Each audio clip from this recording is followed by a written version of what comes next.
পৌঁছাবে না, অলরেডি পৌঁছে গেছে। আমরা 2 উইক সাকসেসফুলি রান করছি। আর দর্শকদের এত ভালোবাসা পাচ্ছি এবং তারা তাদের নিজেদের মন থেকে যে সমস্ত রিয়াকশন আমাদের দিচ্ছে, অনেক অনেক মানুষ আছেন, হয়তো আমরা মিডিয়া খুলেই দেখতে পারবো যে তারা অলরেডি কেঁদে ফেলেছে, এতটা আপ্লুত তারা, এতটা আবেগপ্রবণ। তো এই ভালোবাসাগুলো আমার কাছে মনে হয় আমার সারা জীবনের মানে স্মরণীয় ঘটনা হয়ে থাকবে আমার জীবনে।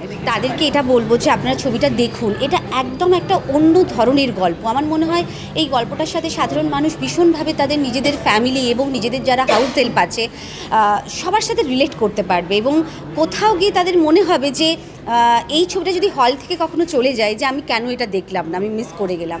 তো আমার মনে হয় ডেফিনেটলি এই ছবিটা দেখা উচিত এবং এখনও চলছে। আজকে তার স্পেশাল স্ক্রিনিং আছে। আপনাদেরকে প্রত্যেককে রিকোয়েস্ট করব, এখনও যারা দেখে উঠতে পারেননি তারা প্লিজ ছবিটা গিয়ে দেখুন।